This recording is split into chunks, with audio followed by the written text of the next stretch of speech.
Hello students, मैं Sandeep Singh welcome करता हूं आपका मैग्नेट ब्रेन्स हिंदी में, जहां पर मिलता है आपको complete school education free of cost. तो जैसा कि हम मिला करते हैं हमारे फिजिक्स सब्जेक्ट के साथ, एंड हम साथ मिलकर के अब डिस्कस कर रहे हैं हमारे चैप्टर नंबर 7। इस सेशन में हम डिस्कस करने वाले इस चैप्टर का इंट्रोडक्शन पार्ट, मतलब इस चैप्टर के अंदर हमें क्या क्या पढ़ना है इसकी बात करने वाले।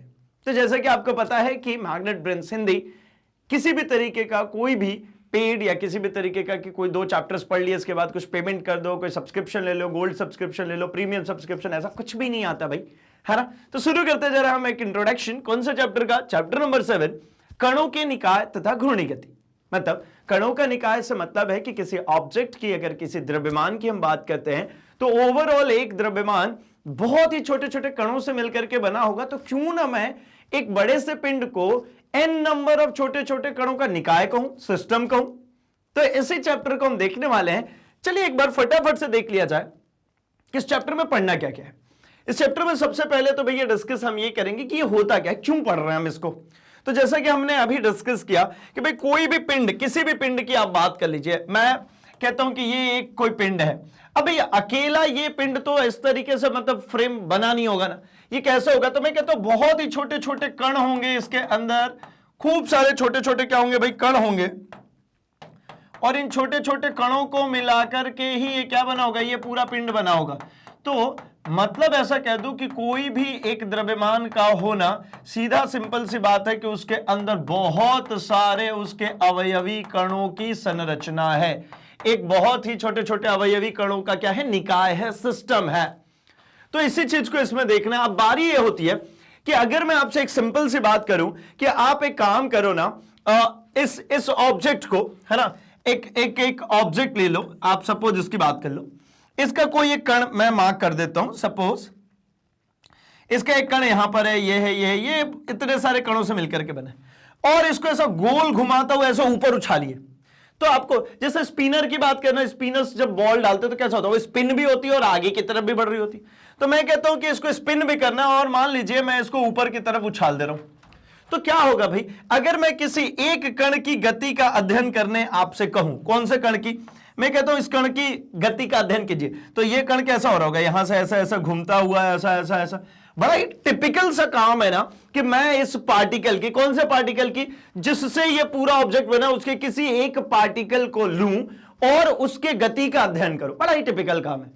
तो इसी के लिए क्या बनाया गया, तो इसके लिए कहा गया कि भैया ऐसा मत करो, आप उलझ जाओगे। आप तो ले लो कि इस पूरे ऑब्जेक्ट का कोई एक सेंटर ले लो, उस सेंटर पे जो मास अवेलेबल है, उस सेंटर पे जो द्रव्यमान अवेलेबल है, उसको आप कह दो सेंटर ऑफ मास, है ना। उसको आप क्या कह दो भाई, उसको कह दो द्रव्यमान केंद्र। और जब आप द्रव्यमान केंद्र की बात करेंगे, आप इसी डायग्राम में देखिए ना, मैं कहता हूं यहां पर जो द्रव्यमान था, इसके लिए जरा देखिए, अगर ये बॉल गोल भी घूम रहा होगा, यहां पर भी होगा, तो ये पॉइंट तो बीच में ही होगा ना। तो बिल्कुल आपको दिखेगा कि यार ये जो बीच वाला पॉइंट है वो तो स्ट्रेट ही जा रहा है ना। आप एक बॉल को ऐसा गोल ऐसा बहुत तेजी से घुमाते हुए भेज दीजिए ऊपर की तरफ, लेकिन जो उसका सेंटर पॉइंट है वो तो अपनी जगह पर रहेगा ना भाई। ये देखिए, इसको ऐसा भी समझ सकते हैं, ये रहा ये लट्टू टाइप। यहां पे एक कण में कोई एक पार्ट में यहां पे मार्क करता हूं, है ना। इस पॉइंट पे देखिए, मैंने ये एक पॉइंट मार्क किया।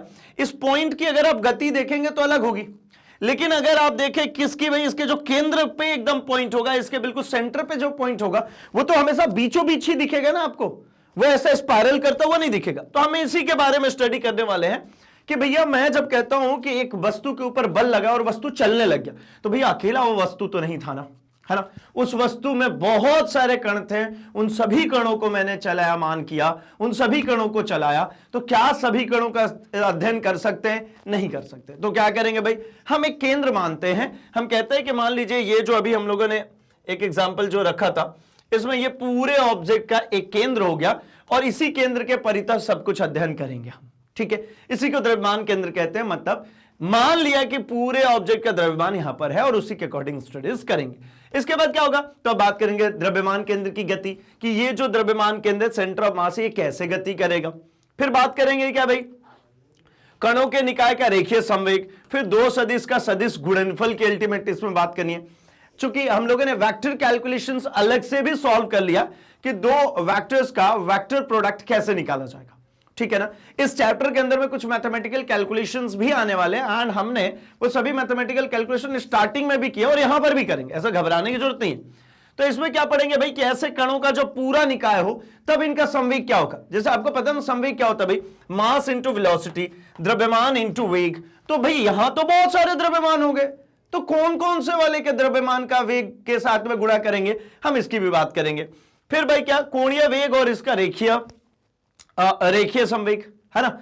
इसके बाद क्या करेंगे भाई, तो वेग से संबंध निकालेंगे, है ना। रेखीय वेग से संबंध यानी कोणीय वेग और रेखीय वेग में क्या डिफरेंस होता है भाई, ठीक। इसके बाद हम बात करेंगे बल आघूर्ण और कोणीय संवेग की, मतलब इसके टॉर्क की बात करेंगे इसके अंदर कि जब ये किसी एक पर्टिकुलर पॉइंट के अलोंग घूम रहा होगा तब जो बल कार्यरत होगा, बल इंटू जो लंबवत दूरी होगी उनका गुणनफल जो होगा उसको हम बल आघूर्ण कह रहे होंगे, कैसे होगा, क्या होगा, ये सब कुछ इसमें हम डिस्कस करने वाले। फिर कोणीय संवेग की भी बात करेंगे, जैसे हमने यहां पर कोणीय वेग और रेखीय वेग की बात करी, फिर दोनों में संबंध निकाला, वैसे यहां पर कोणीय संवेग की भी बात करेंगे। एंड वन मोर थिंग कि भैया ये जो दिख रहा है ना आपको यहां पे कोणीय वेग, जैसा आपने 3 इक्वेशन ऑफ मोशन लिखा था, है ना, v equals to u plus at, वैसे यहां पर भी हम देखिएगा लिखेंगे इक्वेशंस, लेकिन वो एंगुलर वेलोसिटीज के फॉर्म में होगा, है ना।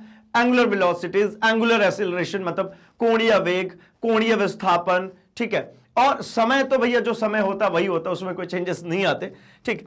फिर अब आ जाएंगे हम कहां पे, दृढ़ पिंडों के बारे में हम पढ़ेंगे। दृढ़ पिंड का मतलब क्या भाई, रिजिड बॉडी। इसका मतलब ये होता है कि अगर आपने कोई फोर्स लगाया तो आपको यहां पे दिख रहा है ना कि ये गैप्स है, अगर आप बल लगाते हो और वो उसने सस्टेन कर लिया, यानी आपके लगाए गए बल को उसने ऐसा बोले कि भैया उसने अवेल कर लिया पूरा बल, तो फिर ऐसी कंडीशंस में आप उसको दृढ़ पिंड नहीं कहते। दृढ़ पिंड का मतलब आप जो फोर्स लगा रहे हो उस फोर्स के साथ में वो सस्टेन नहीं करना चाहिए, मतलब जो आप बल लगा रहे हो उस बल को वो सहन ना करे, इसको दृढ़ पिंड। फिर इसके बाद अब भाई दृढ़ पिंड के लिए बातें शुरू हो जाएगी, उसके लिए हम जड़त्व आघूर्ण की बात करेंगे, है ना, मोमेंट ऑफ इनर्शिया की बात करेंगे। अल्टीमेटली इस चैप्टर को एक और नाम से जानते हैं, पता है क्या, सीजी और एमआई के नाम से। सीजी मतलब सेंटर ऑफ ग्रेविटी, ठीक है, गुरुत्वीय केंद्र, और मोमेंट ऑफ इनर्शिया एमआई, ठीक है, मतलब जड़त्व आघूर्ण। इन दो कॉमन नाम्स के ही चक्कर में ये पूरा चैप्टर हम पढ़ने वाले हैं और डिस्कस करने वाले कैसे क्या चीजें चलेंगी। क्योंकि भाई अभी तक तो बात ऐसी मैं करूं तो मैंने जो कुछ भी कहा उसमें जरूरी नहीं है ना कि एक ऐसा, मान लीजिए मैं एक ऐसा ऑब्जेक्ट ले लूं तो इसमें जो इसके द्रव्यमान का वितरण होगा, इसके जो द्रव्यमान का जो वितरण होगा, ये द्रव्यमान का वितरण सभी जगह समान हो, ऐसा बिल्कुल जरूरी नहीं है भाई। हो सकता है इधर साइड में घनत्व तो बहुत ज्यादा हो, इधर साइड में घनत्व तो कैसा हो जाए भाई, इधर साइड में घनत्व तो कम हो, तो मतलब इसका सेंटर ऑफ मास कहीं और शिफ्ट हो जाएगा। यानी हमेशा जरूरी नहीं है कि ये बिल्कुल किस तरीके का इक्वल डिस्ट्रीब्यूशन ऑफ मास हो, मतलब बराबर बराबर द्रव्यमान का वितरण हो, यानी द्रव्यमान का घनत्व तो हर जगह सेम हो, ऐसा जरूरी नहीं है। इसीलिए वो दृढ़ पिंड की संतुलन की स्थिति की हम बात करेंगे उसमें। फिर अब इसके बाद किसकी बारी आ जाएगी भाई, तो इसमें अब हम डिस्कस करना शुरू करेंगे दो बहुत ही इंपॉर्टेंट है इसमें डेरिवेशन, लंबवत एवं समांतर अक्ष प्रमेय। इस चैप्टर के अंदर सबसे ज्यादा इंपॉर्टेंट है, अगर स्कूल पॉइंट ऑफ व्यू से ध्यान रखेंगे, ये चैप्टर तो बहुत ज्यादा इंपॉर्टेंट है क्योंकि इसके अंदर बहुत ऐसी ऐसी चीजें आने वाली है जो कि आपको रियल लाइफ में बहुत हेल्प करेंगी, है ना।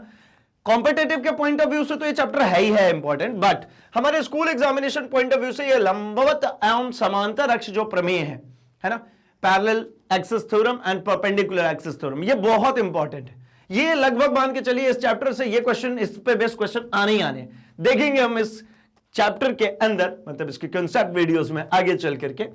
फिर हम अचल अक्ष के परितः शुद्ध घूर्णी गतिकी की बात करेंगे, यानी एक ऐसा अक्ष जो अचल है, जो चल नहीं रहा है, उसके चारों तरफ शुद्ध घूर्णी गतिकी की बात करेंगे और घूर्णी गतिकी की बात करेंगे। मतलब एक शुद्ध घूर्णी गतिकी है ना, और एक सिर्फ घूर्णी गतिकी है, ठीक है। इसके बाद क्या करेंगे भाई, तो जब घूर्णी गति होगी, जो चीज घूमेगा, तो भैया वहां पर कोणीय संवेग आएगा, और साथ ही साथ हम बात करेंगे लोटनिक गति के। मैं आपको इन शॉर्ट अगर बताऊं तो एक ऐसा होता है, किसी चीज को अगर आपने एक गोल बॉल को अगर आप लुढ़काइए तो एक तो होता है ऐसे गोल घूमता हुआ लुढ़केगा, और एक वो होता है जैसे हम फिसल पट्टी पर से जब फिसलते हैं तो हम जहां हैं वहीं के वहीं हैं। मतलब ऐसा बोलूं, इस बॉल को आप सीधे सीधे खींचते जाइए तो बॉल ऐसी कैसी चल रहा है, और दूसरा कंडीशन ऐसा भी होता है ना कि ये बॉल ऐसा गोल घूमता हुआ आगे की तरफ बढ़े, ऐसा रोलिंग फ्रिक्शन, रोलिंग टाइप। तो उनकी भी हम बात इसके अंदर करने वाले हैं। अल्टीमेटली हम शुद्ध घूर्णी गति की और घूर्णी गति की, लोटनिक गति की, इनके अंदर हम इन्हीं की बात करने वाले हैं, इन्हीं को डिस्कस करने वाले हैं। आई होप कि आपको ये चैप्टर के कौन कौन से ऐसे इंपॉर्टेंट टॉपिक्स है जिसको डिस्कस करना है ये समझ में आ चुकी है, और ये भी थोड़ा बहुत क्लियर हो चुका है कि किस तरीके के इसके अंदर आने वाले हैं टॉपिक्स, मतलब कैसे हम समझने वाले हैं और किस तरीके से इस चैप्टर को बनाने वाले हैं आसान। तो चलिए हम मिलेंगे हमारे इस चैप्टर के पहले टॉपिक के साथ में, जहां पर हम डिस्कस करेंगे भाई n नंबर ऑफ पार्टिकल्स के लिए कैसे बनाएंगे एक सिस्टम, या कहूं तो 2 पार्टिकल सिस्टम कैसे होगा, इन सब की बात करेंगे, सेंटर ऑफ मास की बात कर रहे होंगे। मिलते हैं अपने पहले टॉपिक्स के साथ में, तब तक के लिए आपको क्या करना है भाई, तो आपको जैसे कि पता ही है कि मैग्नेट ब्रेन्स हमेशा क्या है भाई, तो कमिटेड है हाईली क्वालिटी एजुकेशन प्रोवाइड करने के लिए। मतलब हम आपके लिए लेकर के आते हैं CBSE English medium as well as CBSE Hindi medium, मतलब आप इंग्लिश मीडियम के स्टूडेंट हो या फिर आप हिंदी मीडियम के स्टूडेंट हो, आपके लिए कंप्लीट कोर्स लेकर के आते हैं फ्री ऑफ कॉस्ट।